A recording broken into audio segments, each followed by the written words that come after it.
This morning I'm going to be talking about the power of the heart. Can you imagine what it is like to sit down for 2 or 3 hours and create a lecture about the heart?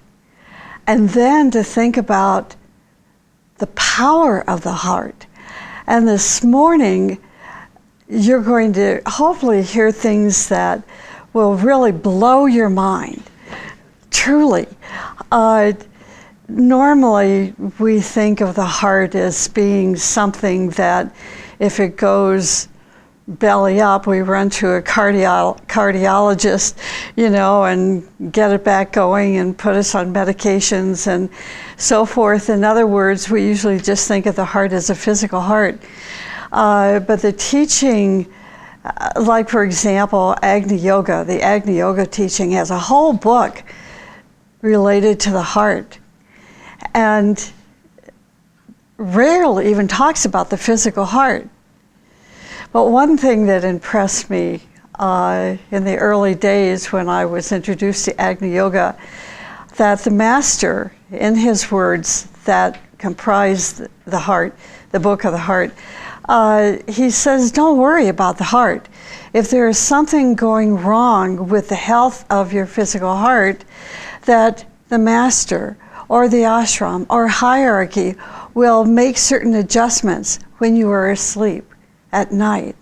So when you wake up in the morning, that your heart is healthy. And I thought, wow, that's so beautiful and such a different way to think about one's heart. And then later I understood it wasn't just the physical heart or the etheric heart, but the heart that communicates and allows us to go beyond the boundaries of the world.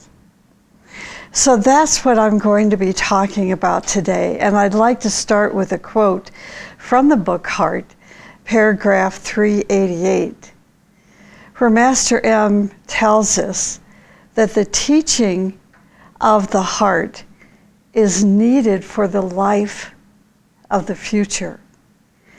He says, otherwise, how will you cross the boundaries of the worlds?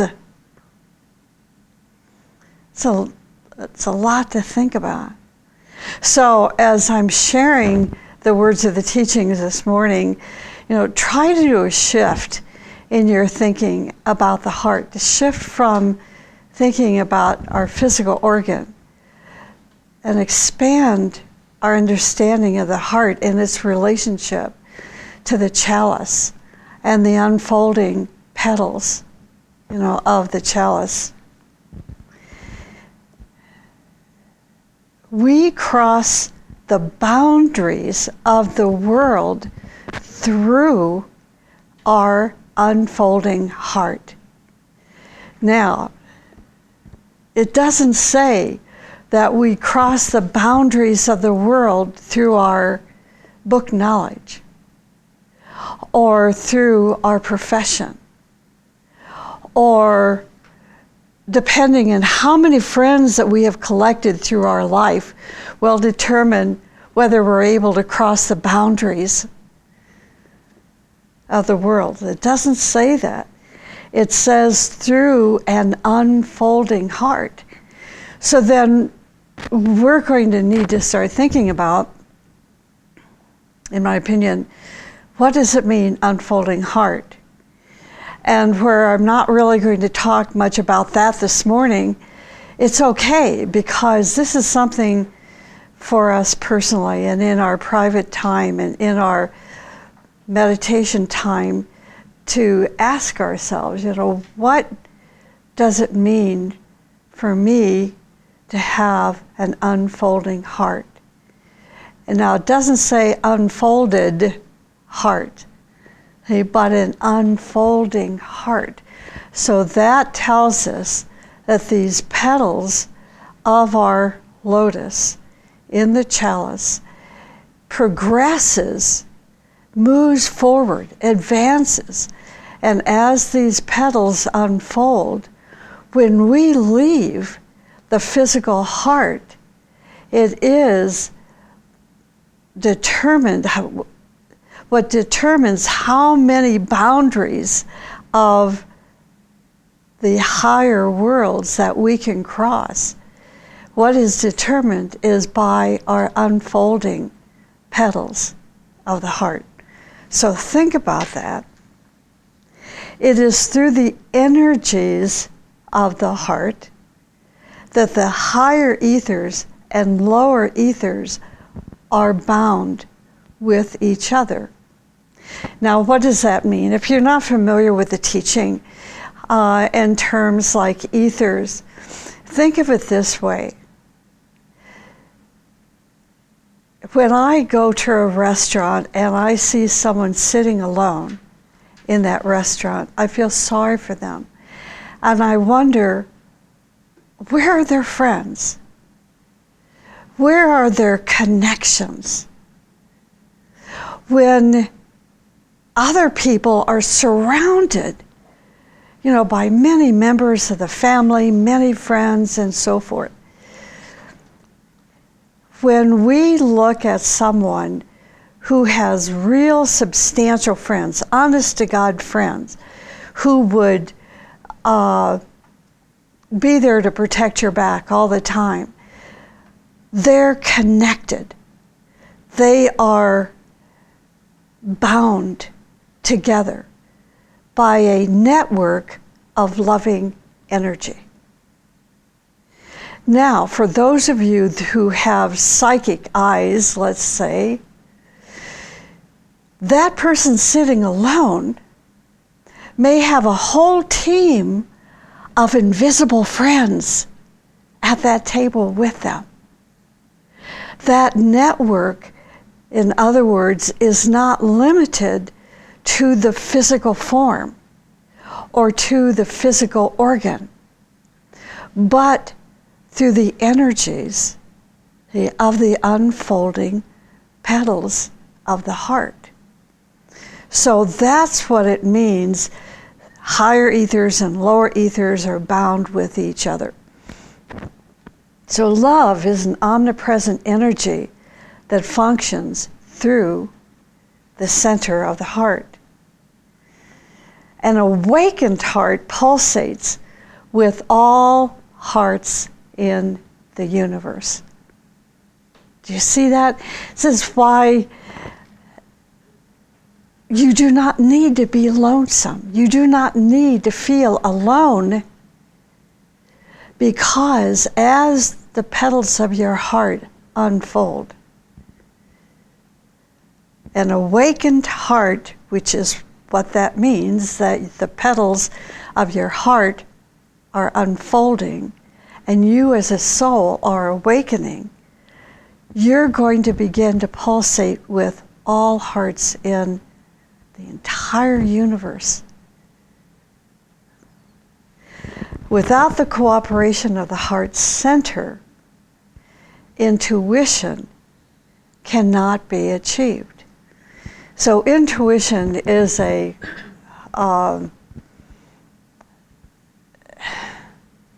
another whole realm of life that few, truly few, really have an opportunity to experience. You could say that intuition is a sphere of life. And the more the petals of your heart are unfolded, it is a realm or a sphere of consciousness that your unfolding human soul travels to, lives in. It's like an abode, experiences, creates from, meets the great ones, including an aspect of the solar logos, as we were talking in class last Wednesday night. But today's society has us so enslaved, so imprisoned to the physical life, to the physical form, that as you get older and older and older and more brittle in your thinking, you can't even entertain the idea of a place in consciousness called the intuitional sphere. But if the petals of the lotus are unfolding, see, then it becomes a natural phenomenon where your consciousness gradually expands to the point that you begin to participate in that sphere of life. If, on the other hand, your physical life is more important and more distracting to your beingness, then you will lose this incredible opportunity to reside in, to dwell in, to experience this incredible sphere of consciousness. Maybe we could even call it the rainbow sphere of consciousness, where all things magical and creative and innovative take place. Now, going back to the heart, the secret doctrine says, in the heart is a spot which is the last to die. In the heart is a spot which is the last to die. That is the seat of life, the center of all. It goes on to read, this spot contains potentially mind and life and energy and will. I was bothered by the word potentially for a while. What the heck? It either is or it isn't, right? But when I began to put all the parts together into a whole, realizing, okay, some hearts are petrified. Some hearts are darkened. And when that is the case, then that potential isn't there.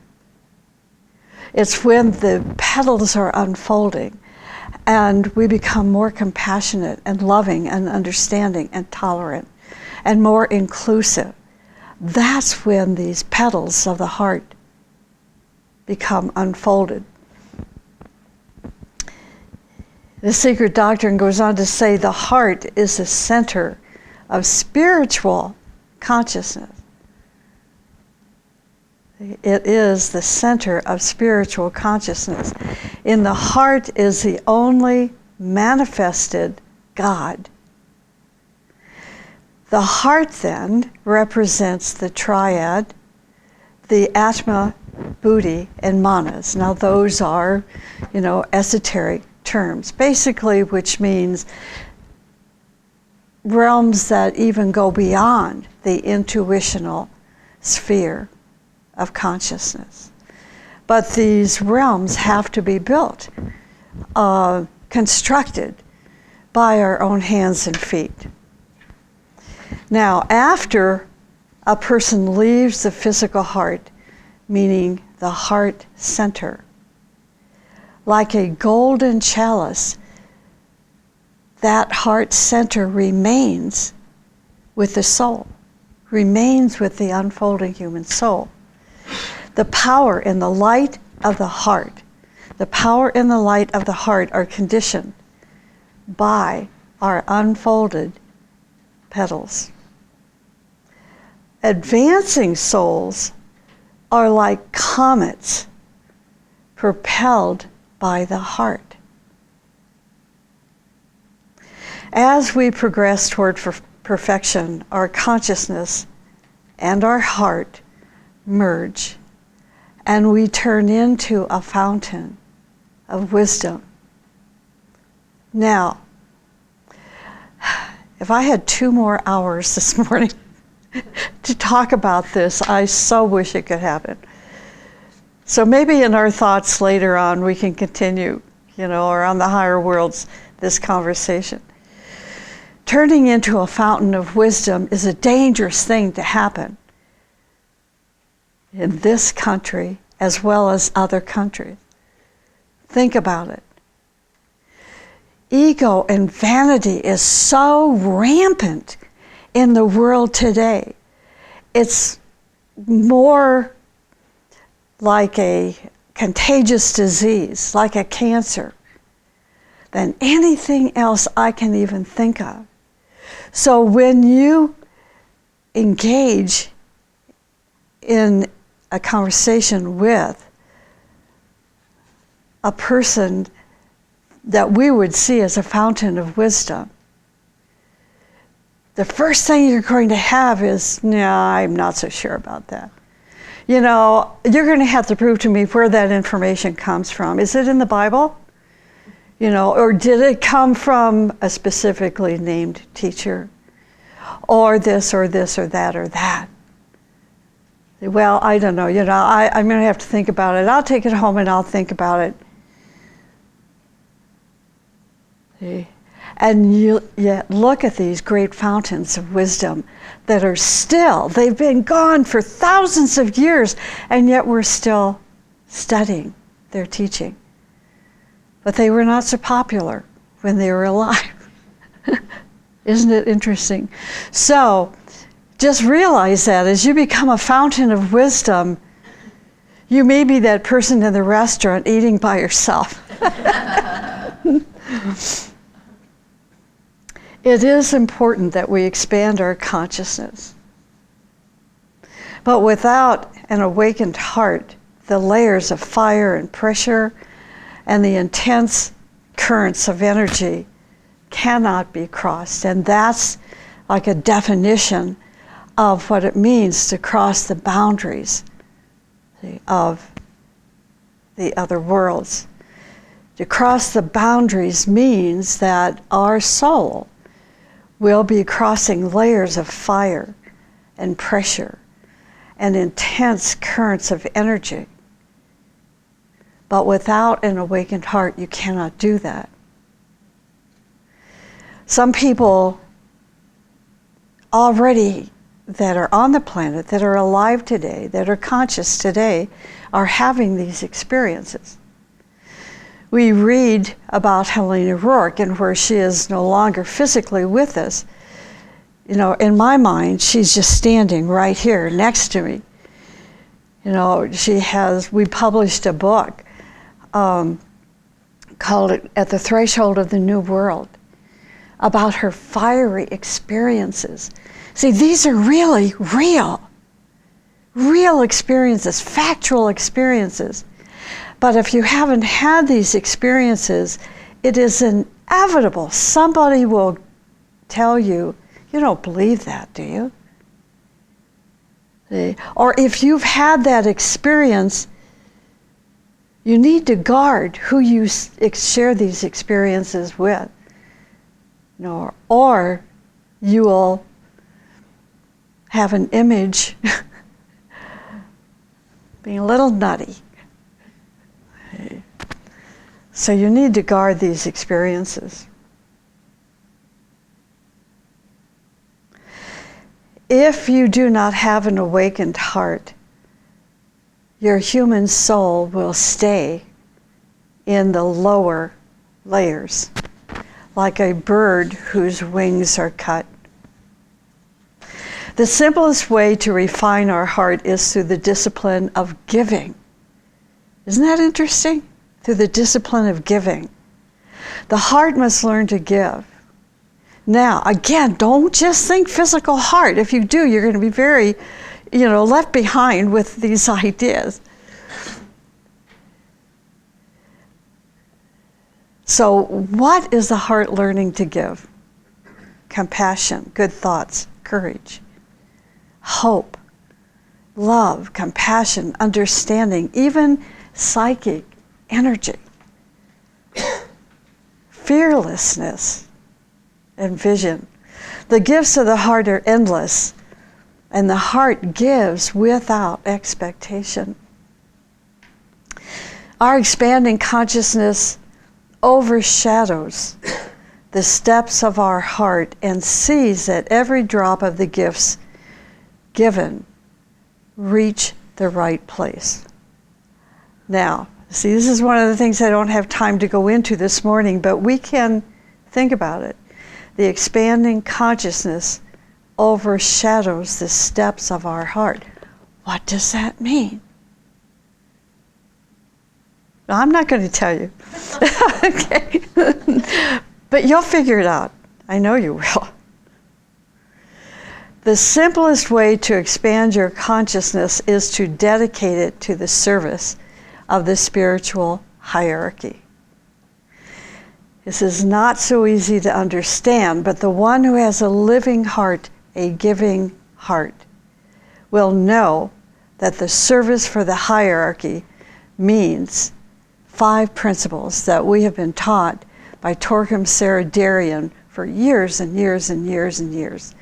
And these principles mean to serve hierarchy with beauty and goodness and righteousness and joy and freedom. Through these 5 principles, the plan of the hierarchy is fulfilled. The layers between the higher worlds are crossed on by a giving heart, and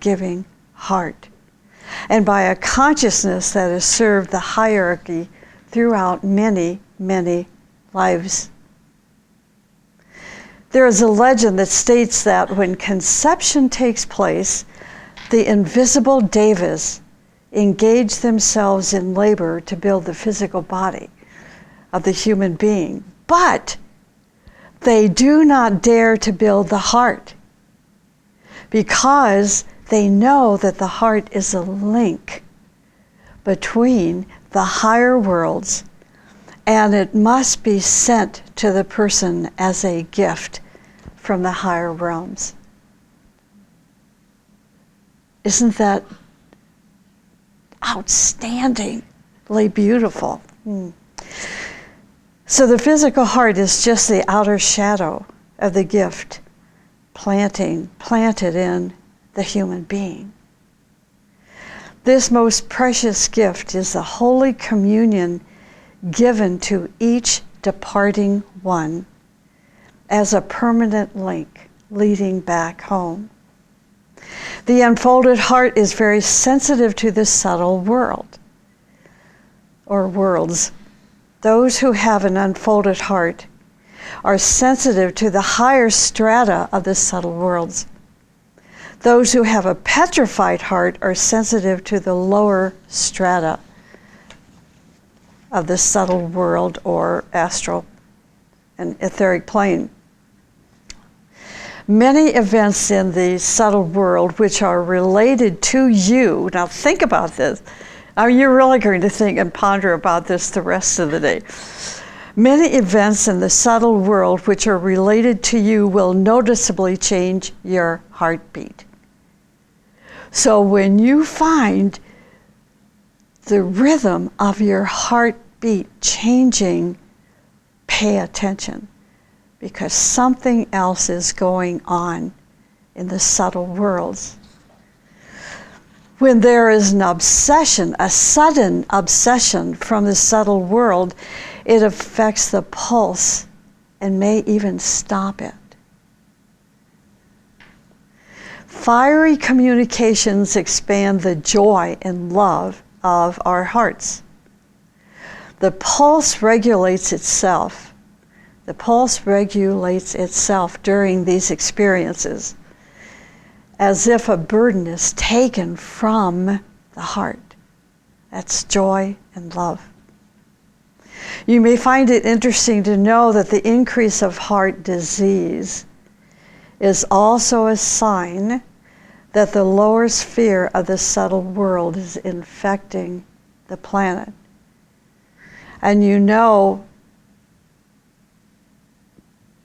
the second most common death is from a heart attack. Did you know that? So, this tells us what we must do to protect our heart nature through, let me go back through this list, but basically it's through love and compassion and tolerance and understanding and psychic energy and fearlessness, wisdom, trust, courage, hope. Do you know how hard it is to trust in today's world? Let's just take in this country the presidential debates going on. Who do you trust? See, and then like a cancer, this mistrust, this doubt just comes into our thinking mechanism, and pretty soon we don't trust anybody or anything. That means that our heart is atrophying. It means we're losing contact and unable to go and to cross on those boundaries of the other worlds. So rely on your unfolding consciousness, your sensitivity to recognize truth and then to stand behind that truth. And don't be like what do they call it, a willow tree, isn't that the tree that blows with the wind? Yeah, okay. People of encyclopedic knowledge, and even those of higher positions, can remain in the lower strata of the world unless their heart is awakened. The boundaries of the world is an expression which refers to the planes of existence, the various dimensions through which a person can pass to come in contact with a more abundant life. When you read some of the stories of experiences written by Helena Rourke, she talks about Venus, and the flowers on Venus. If you have a sensitivity toward these higher realms of consciousness, you'll be drunken with beauty, the color, the rhythm, the sound, the experiences through her of what it is like for a person who can cross these boundaries into higher dimensions. We're told that the colors that our physical eyes can see are so limited to the boundless colors that are in the world, the higher worlds today. Nicholas Rourke was limited. He had these various arrays or visions of color that there was no way to reproduce that color into his paintings. And if he could, we couldn't see him anyway because our eyes are not yet developed to see these great colors. The teaching of the heart will prepare humanity to advance toward future possibilities. Without the teaching of the heart, humanity is going to extinguish itself, eliminate itself. It is important, especially I think spiritual leaders, to start with spiritual leaders, because spiritual leaders will then inspire the hearts of world leaders. Think Martin Luther King, for example. It is important that the leaders of the world prepare the teaching of the heart and then spread it all over the world as a foundation to right human relations, goodwill, harmony, sense of responsibility, and unity. It is possible that in cultivating the hearts of humanity, the leader or leaders will create a safe world, a happy and prosperous world. Can we even imagine a safe world today? Living in a safe world today? When I think back when I was a child, 5, 6, 7 years old, and in the fall, and playing, raking up all the leaves and jumping into the piles of leaves, and it was such freedom and such fun, and the smells of autumn, was outstanding. Now, how many leaves fall that we can even rake? How much time do we have to rake the leaves and jump in the piles of leaves? No, they're cluttering the yard. We have to get rid of these leaves right now. Life has become so encapsulated into fear and concerns and worries and problems that so many people just can't find the time anymore to love nature and be part of what nature gives us. So let us not let that happen to us. Let us think about a world without exploitation and crime. A world in which it will be possible to actualize our highest dreams, our highest visions. Now, Agni Yoga tells us that the teaching of the heart in the ancient world was called sun knowledge. S-U-N, sun knowledge. In this definition was indicated the fieriness and the sun-like quality of the centrality of the heart. Now, that's referred to in the book Heart, paragraph 339. It is not possible for us to cross the boundaries of the world without being equipped and charged with the fire, with sun, and without focusing within our own center. Brain knowledge is not a transforming factor. It is not the knowledge that is used for the divine alchemy, but the fire of the heart.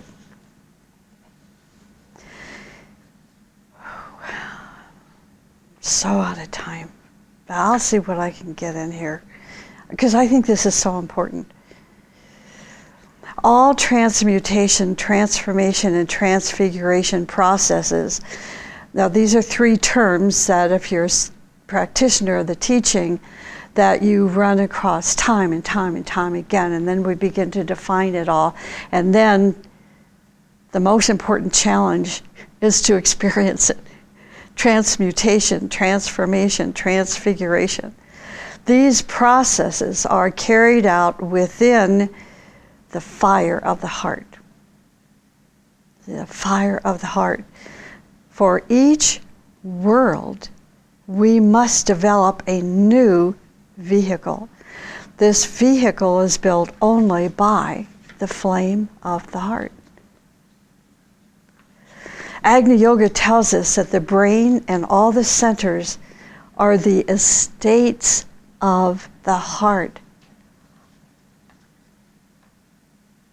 That's amazing. The brain and all the centers are the estates of the heart.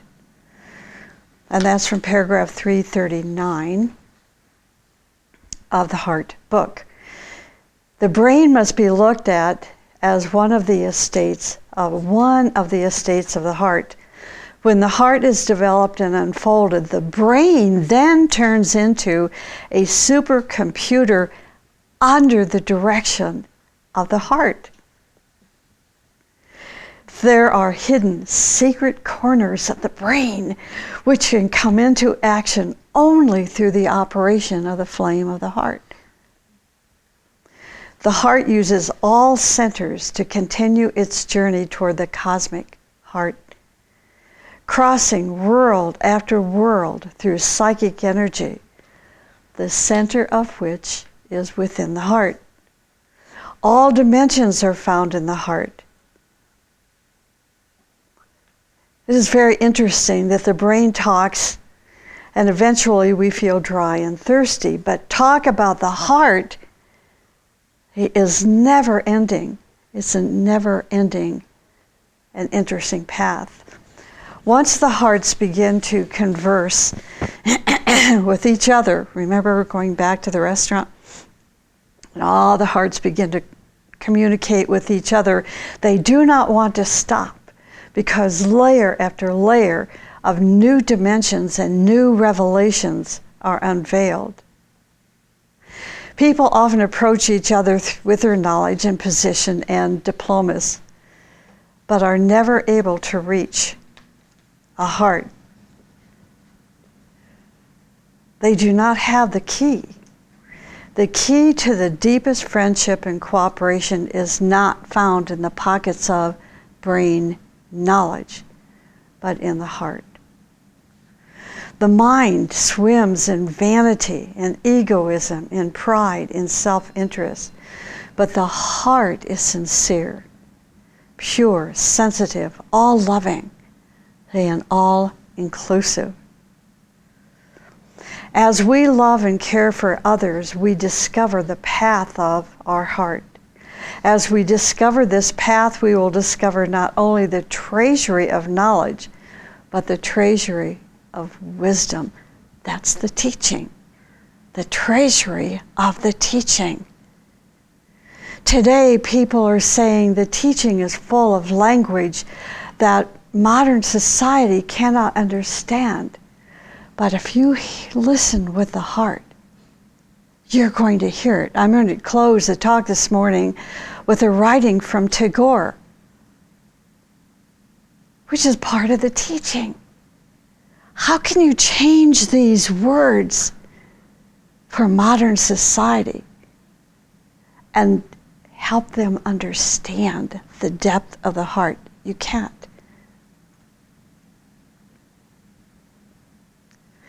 The treasury of wisdom, the teaching, will help us see the purpose of our life, to see the future, to feel the existence of the other worlds, and to develop inclusiveness of the heart.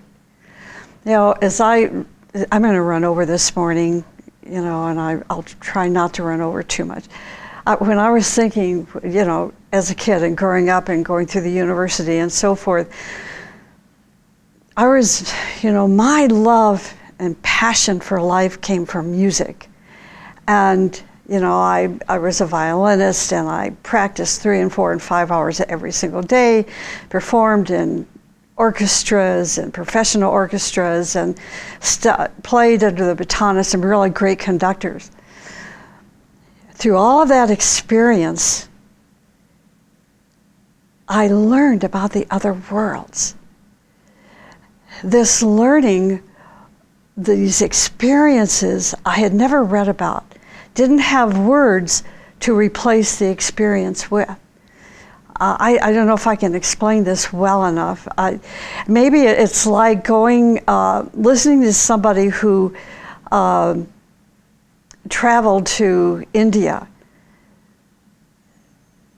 But I wasn't there. Well, I have been, but you know, then I hadn't, and it was their experience, and they were giving me words. See, but I hadn't studied anything about India. Okay, so one day I opened up this book called Hierarchy. That was my first introduction to the teaching. I was reading this book about hierarchy. Holy cow! You know, this is it! You know, this is the direction. This is the purpose of life. And then all the gazillion books that, you know, just fell off the shelves, you know, after reading that book. Then it put the music and the teaching of the great ones into perspective, and that made a creative reality. That's a reality. Nobody can take that away. Not ever. Master M. Okay, let me go back here. I'm getting so excited. I'm almost at the end, okay? Here are 3 quotes by this wonderful poet that I've always loved, Rainer Maria Rilke. He did a lot of counseling, apparently, for couples. So these are 3 quotes. He says, love consists in this, that 2 solitudes, like 2 people, one and one, protect and touch and greet each other. Another quote, I hold this to be the highest task for a bond between two people, that each protects the solitude of each other. What does that mean? It's a group can experience the same thing. We protect the meditative consciousness of another one, the nature of the heart of another one. We are going to protect that person or that group. And then this other quote, this is the miracle that happens every time to those who really love. The more they give, this is Rilke a few hundred years ago, still alive today. The more they give, the more they possess. In discovering your heart, you discover the hearts of other people.